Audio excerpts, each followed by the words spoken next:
Hi friends, Shilpa veg recipes ಚಾನಲ್ಗೆ ಸ್ವಾಗತ. ಇವತ್ತು ನನಗೆ ಕೇರಳ ಬಾಳೆಕಾಯಿ ಸಿಕ್ಕಿದೆ.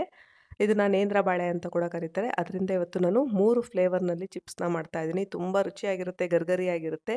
ಮನೆಯಲ್ಲಿ ತುಂಬ ಕಡಿಮೆ ಸಮಯದಲ್ಲಿ ಕೂಡ ಮಾಡ್ಕೊಳ್ಬೋದು. ಕಷ್ಟ ಕೂಡ ಆಗೋದಿಲ್ಲ ಮತ್ತು ರುಚಿ ಕೂಡ ಹೆಚ್ಚಾಗಿರುತ್ತೆ. ಬನ್ನಿ ಹಾಗಿದ್ರೆ ಹೇಗೆ ಮಾಡೋದು ಅಂತ ನೋಡೋಣ.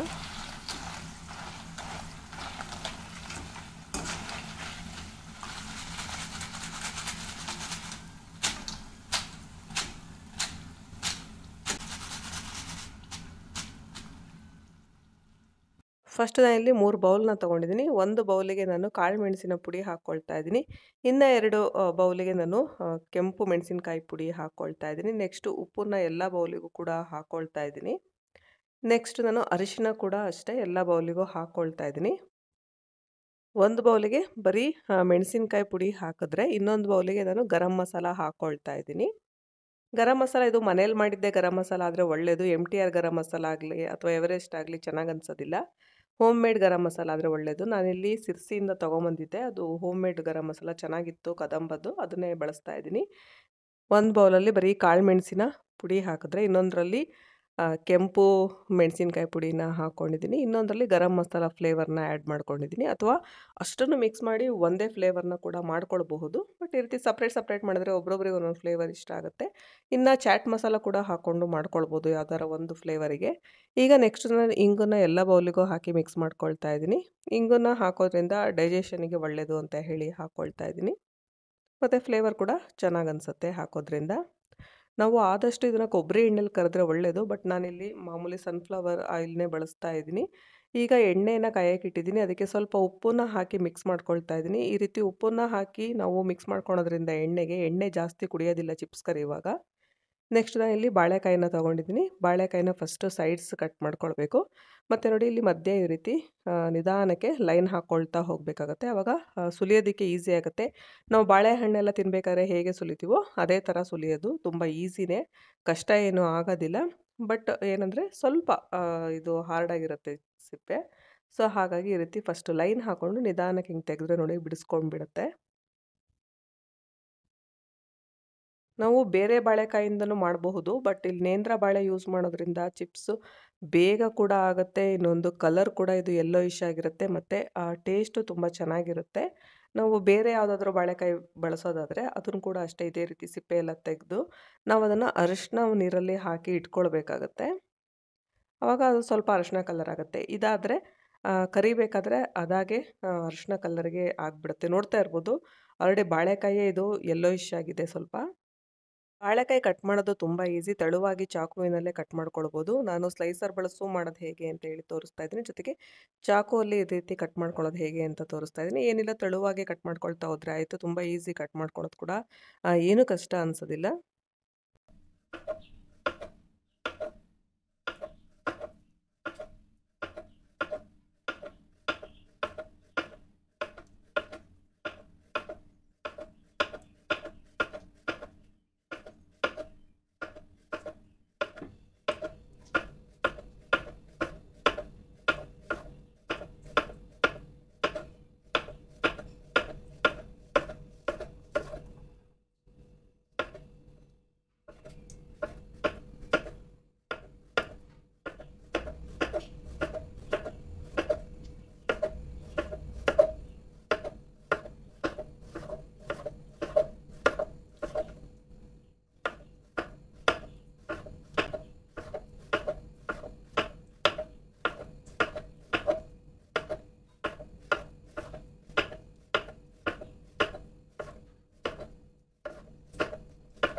ನೋಡಿ, ಚಾಕುವನ್ನ ಬಳಸ್ಕೊಂಡೆ ಎಷ್ಟು ತೆಳುವಾಗಿ ಕಟ್ ಮಾಡ್ಕೊಳ್ಬೋದು ಅಂತ. ಇಷ್ಟು ತೆಳು ಇದ್ರೆ ಸಾಕು, ಕರಿಯೋದಕ್ಕೆ ಈಸಿ ಆಗುತ್ತೆ. ತುಂಬ ತೆಳು ಇದ್ರೂ ಅಷ್ಟು ಚೆನ್ನಾಗಿ ಅನಿಸಲ್ಲ ಬಾಳೆಕಾಯಿ ಚಿಪ್ಸು. ಈಗ ಎಣ್ಣೆ ಕಾದಿದೆಯಾ ಅಂತ ಚೆಕ್ ಮಾಡ್ಕೊಳ್ಬೇಕು. ನಾವು ಹೈ ಫ್ಲೇಮ್ ಇಟ್ಟು ಯಾವತ್ತೂ ಕರಿಬಾರ್ದು. ನಾವು ಆದಷ್ಟು ಮೀಡಿಯಮ್ ಫ್ಲೇಮ್ನಲ್ಲೇ, ಅಂದರೆ ಲೋ ಫ್ಲೇಮು ಅಲ್ಲ, ಹೈ ಫ್ಲೇಮು ಅಲ್ಲ, ಆ ರೀತಿ ಮೀಡಿಯಮ್ ಫ್ಲೇಮ್ನಲ್ಲೇ ಇಟ್ಟು ಕರಿಬೇಕಾಗತ್ತೆ. ಎಣ್ಣೆ ಕಾದಿದೆ. ನಾನೀಗ ಬಾಳೆಕಾಯಿನೆಲ್ಲ ಹಾಕ್ಕೊಳ್ತಾ ಇದ್ದೀನಿ. ಬಾಳೆಕಾಯಿನ ಈ ರೀತಿ ಬಿಡಿಸ್ತಾ ಹಾಕ್ಕೊಳ್ತಾ ಹೋಗಬೇಕು. ನೆಕ್ಸ್ಟು ನಾವು ತಕ್ಷಣ ಈ ರೀತಿ ಒಂದು ಸಲ ಕೈ ಆಡಬೇಕು ಅಂಟ್ಕೊಳ್ದಂಗೆ. ಮಧ್ಯದಿಂದ ಚೆನ್ನಾಗಿ ಕೈ ಆಡಿಬಿಟ್ರೆ ಬಾಳೆಕಾಯಿ ಒಂದಕ್ಕೊಂದು ಅಂಟ್ಕೊಳ್ಳೋದಿಲ್ಲ. ಇದನ್ನು ಆವಾಗವಾಗ ನಾವು ಮೇಲೆ ಕೆಳಗೆ ಮಾಡ್ತಾ ಇರಬೇಕಾಗುತ್ತೆ. ಇದು ಕ್ರಿಸ್ಪಿ ಆಗೋದು ಸೌಂಡ್ ಗೊತ್ತಾಗತ್ತೆ ನಮಗೆ. ನಾವು ಈ ರೀತಿ ಕೈಯಾಡುವಾಗ ಸೌಂಡ್ ಗೊತ್ತಾಗುತ್ತೆ, ಆವಾಗ ಆಗಿದೆ ಅಂತ. ಈ ರೀತಿ ಮೇಲೆ ಕೆಳಗೆ ಮಾಡುವಾಗ ಸೌಂಡ್ ಗೊತ್ತಾಗುತ್ತೆ. ನಾವು ಕೇಳಿಸ್ಕೊಳ್ತಾ ಇರ್ಬೋದು ಎಷ್ಟು ಚೆನ್ನಾಗಿ ಸೌಂಡ್ ಆಗ್ತಾ ಇದೆ ಅಂತ. ಇದು ಆಗಿದೆ, ಕ್ರಿಸ್ಪಿಯಾಗಿ ಕೂಡ ಆಗಿದೆ, ಗೊತ್ತಾಗುತ್ತೆ ನಮಗೆ.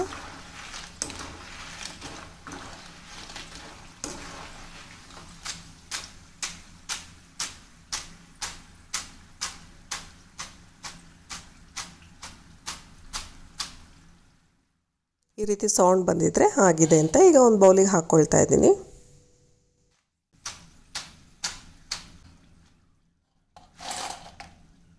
ಕರ್ದಾದ ತಕ್ಷಣ ಒಂದು ಬೌಲಿಗೆ ಹಾಕ್ಕೊಳ್ತೀವಿ. ಅದು ಬಿಸಿ ಇದ್ದಾಗಲೇ ನಾವು ಇದಕ್ಕೆ ಫ್ಲೇವರ್ನ ಆ್ಯಡ್ ಮಾಡ್ಕೊಳ್ತಾ ಹೋಗಬೇಕು.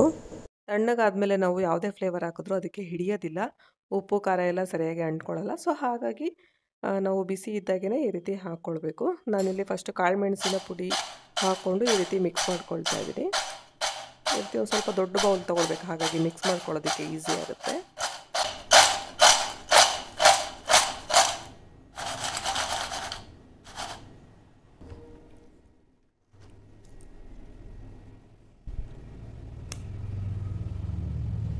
ಕ್ರಿಸ್ಪಿಯಾಗಿ ಒಳ್ಳೆ ಕಾಳುಮೆಣಸಿನ ಫ್ಲೇವರ್ ತುಂಬ ಚೆನ್ನಾಗಿದೆ.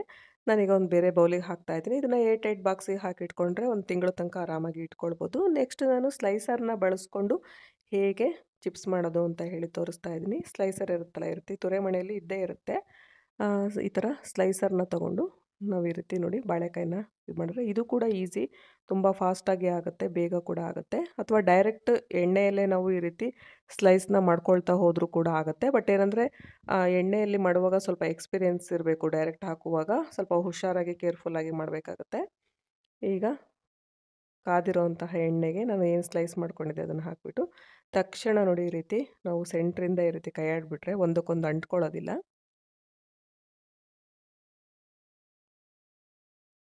ಹಾಕಿದ ತಕ್ಷಣ ಈ ರೀತಿ ಮಾಡ್ಕೊಳ್ಬೇಕು.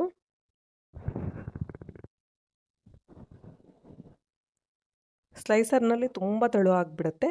ಬಾಳೆಕಾಯಿ ಚಿಪ್ಸು ತುಂಬ ತೆಳು ಆದರೆ ಅಷ್ಟೊಂದು ಚೆನ್ನಾಗಿ ಅನಿಸಲ್ಲ. ಹಾಗಾಗಿ ನಾನು ಚಾಕುನ ತೊಗೊಂಡು ಕಟ್ ಮಾಡಿಕೊಂಡೇ ಮಾಡ್ಕೊಂಡಿದ್ದೀನಿ.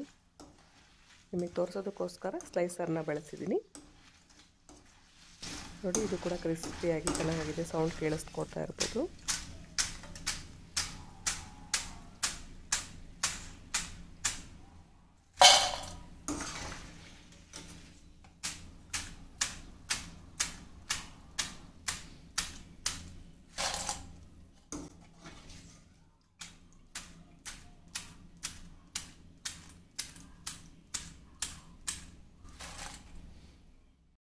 ಈಗ ಬೇರೆ ಬೌಲಿಗೆ ಹಾಕೊಂಡ ತಕ್ಷಣ ಬಿಸಿ ಇದ್ದಾಗಲೇ ನಾನು ಇದಕ್ಕೆ ಗರಂ ಮಸಾಲ ಫ್ಲೇವರ್ನ ಹಾಕ್ಕೊಳ್ತಾ ಇದ್ದೀನಿ. ಗರಂ ಮಸಾಲ ಫ್ಲೇವರ್ ಕೂಡ ಅಷ್ಟೇ ತುಂಬಾ ಚೆನ್ನಾಗಿರುತ್ತೆ. ಅಥವಾ ಚಾಟ್ ಮಸಾಲ ಬಳಸ್ಬೋದು, ಗರಂ ಮಸಾಲ ಇಲ್ಲ ಅನ್ನೋರು. ನೋಡಿಕೊಂಡು ಎಷ್ಟು ಬೇಕೋ ಅಷ್ಟು ಹಾಕ್ಕೊಳ್ಬೇಕು. ಒಂದು ಟೇಸ್ಟ್ ನೋಡಿದ್ರೆ ಗೊತ್ತಾಗುತ್ತೆ ಉಪ್ಪು ಖಾರ ಎಲ್ಲ ಸರಿ ಇದೆಯಾ ಅಂತ ಹೇಳಿ. ಈ ರೀತಿ ಬಿಸಿ ಇದ್ದಾಗ ಈ ರೀತಿ ನಾವು ಮಿಕ್ಸ್ ಮಾಡ್ಕೊಳ್ಬೇಕು.